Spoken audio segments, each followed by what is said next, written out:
กระปอมมันเปลี่ยนสีเพราะว่าต้องการเอาตัวรอดจากศัตรูหรือว่าอาจจะเปลี่ยนสีเพราะว่าต้องการล่าเหยื่อแต่ว่าบางคนเปลี่ยนสีเพราะบ่มีหม่องไปเปลี่ยนสีให้กลมกลืนกับเขาไปอยู่น้ำเขาเพื่อที่จะเอาตัวรอดไปมืออันนี้ก็เป็นนิสัยของคนที่บอกว่าไว้ใจบ่ได้ครับพี่น้องบางคนเคยอยู่กับหมู่กับพวกโอ้ยหักกันหลายเอิ้นพอเซียวจังสั่นจังซีสิบ่ทิมกันไปไสเพราะว่าพอเซียวดีเหลือเกินตอนกูตกทุกข์ได้ยากตอนกู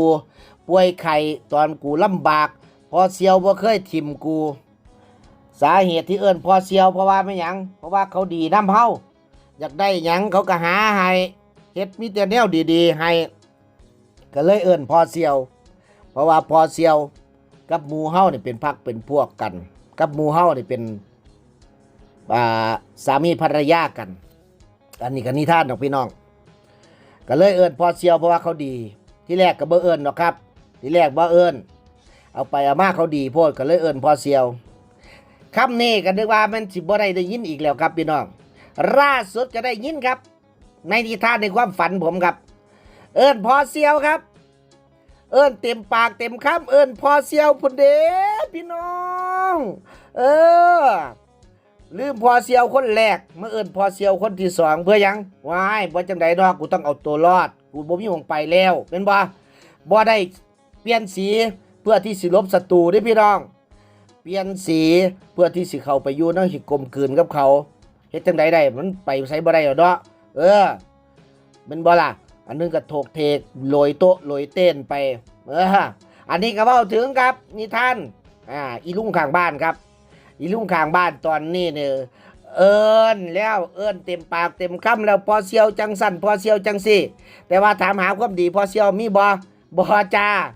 คนแรกเด้นะในนิทานนี่โอ้ยดีคักดีนะประคบประงมกันบ่สบายบ่งใดเป็นจังใดตกทุกข์ได้ยากบ่งใดประคบประงมกันฮักกันหลายฮักคักเนี่ยจนบางเที่ยก็เอิ้นเขาเอิ้นจากที่แบบว่าเป็นไอ้พ่อเซียวก็เอิ้นเขาเจ้ล่ามปามไปทั่วทิพย์ทั่วแดนโดยที่บ่ให้ความเคารพเขาพร้อมบ่ได้ลังเที่ยเขาก็บ่ได้สนใจเพราะเขาคิดว่าเป็นหมู่เป็นพวกเป็นมิตรที่จริงใจแต่สุดท้ายบ่ได้มีความจริงใจครับพี่น้องสุดท้ายบ่ได้มีความจริงใจมันก็เลยได้ไปคนละทิศละทางล่าสุดหันมาเอิ้นอันอีกคนนึงเป็นพ่อเซียวเหรอครับในนิทานผมน่ะเอิ้นพ่อเซียวเด้แต่ว่าไอ้คนนั้นเคยซอยหยังบ่จ้าไอ้คนนั้นฮักบ่แบบว่าไอ้มีความจริงใจบ่จ้าเปลี่ยนจังเปลี่ยนสีเอาตัวรอดแล้วน้องบ่มีไปเขาสิอัปเปหีซะแล้วเขาตั้งทีมขึ้นมาเขาสิอัปเปหีเจ้าของซะแล้วญาติซะแล้วต้องเฮ็ดจังไดให้ได้เหมือนเป็นการที่แบบว่าเข้าไปผูกมิตรผูกสัมพันธ์ทำไมติดไว้เพื่อที่จะเจ้าของรอดเพราะว่าไปเฮ็ดทางอื่นบ่ได้เด้ไปเฮ็ดหยังก็บ่ได้ไปทางใดก็บ่มีไผเอาแล้วยกเว้นไปเลี้ยงงัวเลี้ยงควายไปกรีดยางไปจังซั่นแต่ว่าไปจังซั่นก็บ่ไหวเด้บัดนี้มันโรยโปะโรยเปียดโรยเป๊ะโรยเปียดไปถูกเทกไปเฮ็ดจังซั่นก็บ่ได้แม่นบ่ล่ะพากันแบบว่าโอ้เปลี่ยนสีอย่างไวเมื่อเปลี่ยนสีจากสีหนึ่งยังไว้ปานขี่กระปอมว่าขี่กระปอมแล้วมันเปลี่ยนสีเพราะว่าหยังลบหลีกศัตรูแล้วก็ล่าเหยื่อเด้พี่น้องแต่ว่านี่บ่ได้ลบหลีกศัตรูเด้หรือว่าเขาคิดว่าเป็นศัตรูอยู่บ่แน่เด้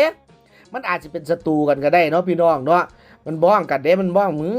งเดี๋ยวมึงเผลอมื้อใดเดี๋ยวกูสิยุ่มมึงมื้อนั่นแหละคือกันล่ะครับกับพ่อเซียวคนเก่าน่ะมึงก็สิแบบว่ามึงเผลอมื้อใดกูก็สิยุ่มมึงมื้อนั่นแหละเริ่มต้นด้วยจากการเอิ้นเจนี่หมายความว่าไงหมายความว่าบ่แม่นครับพี่น้องหมายความว่าเห็นว่าเขาเป็นแบบเป็นเป็น LGBTQ บ่ว่าเขาบ่แม่นบ่ให้ความเคารพเขาเนี่ยอันนี้มาจักหน่อยก็บ่เนี่ยเด้อาจสิเอิ้นเจก็ได้เด้นะ แต่ว่า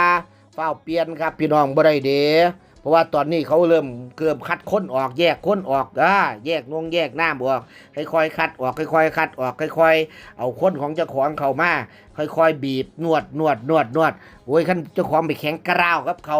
คันบ่เอาแบบว่าอันนี้เข้าไปหานี่เรียบร้อยเด้เขาไล่หนีนี่ ปากเป่งเซงบ่เด้บัดทีนี้ปากบ่ออกเด้อบัดทีนี้ว้ายพี่น้องเลยฟ้าวว่าพ่อเสียวพ่อเสียวมาเด้อกินข้าวพ่อเสียว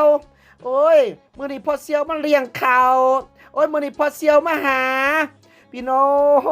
งนะบ่ทันได้นี่อยู่บ่ทันได้แต่งอยู่บ่ทันได้ไอ้หยังก็บ่ทันได้มีลูกมีเต้าเอิ้นพ่อเสียวแล้วพี่น้องคักบ่แต่ก่อนอันนั้นกูสัวสิเอิ้นได้เด้อันคนเก่าสัวสิเอิ้นพ่อเสียวได้เด้พี่น้องต้องโอ้โหต้องเฮ็ดหยังก็เขาเอิ้นน่ะสร้างผลงานโน่นนั่นนี่ให้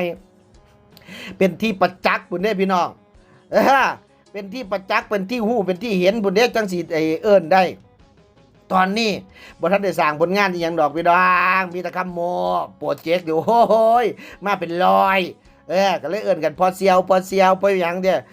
บ่เอิ้นบ่ได้เด้อบ่ประคบประงมบ่ได้บ่ประจบประแจงบ่ได้เขาสิอัปเปหีไปทางใดก็บ่ได้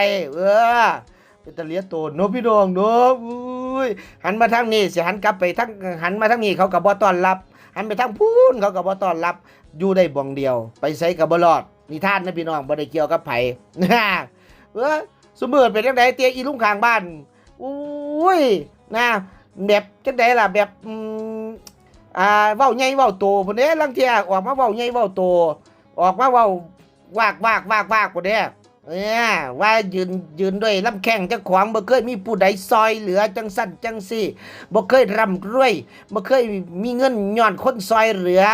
มีเงินย้อนด้วยมือเจ้าของแบบนั้นแบบนี้โอ้ย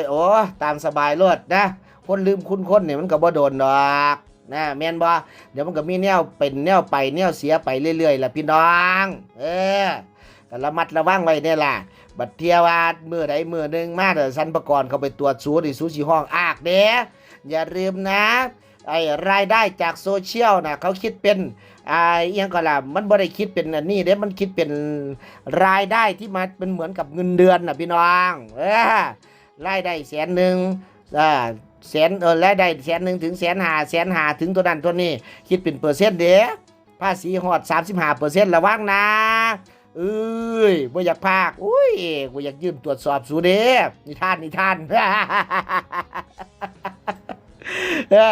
มันบ่ได้เด้มันหาหยังมาลดหย่อนก็ยากอยู่เด้เอานั่นแหละพี่น้องเฮาก็เบิ่งกันไปครับพวกมื้อนี้บ่มีความจริงใจกับไผดอกพี่น้องฟ้าวประคบประงมฟ้าวประจบประแจงย่านได้หลุดจากวงโคจรเนาะบ่ต้องห่วงดอกฮอดมื้อนึงเขาเคลียร์สูแท้เฝ้าไว้เฝ้านี่ฝึกการฝึกงานอย่างอื่นไว้บ่โดนดอกเถอะเบิ่งรถเดี๋ยวก็เถียงกันมีงานบ่มีงานน่ะเดี๋ยวก็สิแบบจักหน่อยเดี๋ยวก็ได้เอิ้นพ่อเสียวคนที่3อีกคือได้บุญ ก่อนหน้านั้นก็เอิ้นอยู่ดิก่อนหน้านั้นก็ได้เอิ้นอยู่คนนี้อาจสิคนที่3ก็ได้เด้ข่อยอาจสิจำผิดก็ได้อาจสิต่อไปอาจสิได้เอิ้นพ่อเสียวคนที่4ก็ได้เด้เฝ้าเอิ้นไว้เดี๋ยวก็สิได้เปลี่ยนพ่อเสียวอีกหรือเปล่าบ่ฮู้นิทาน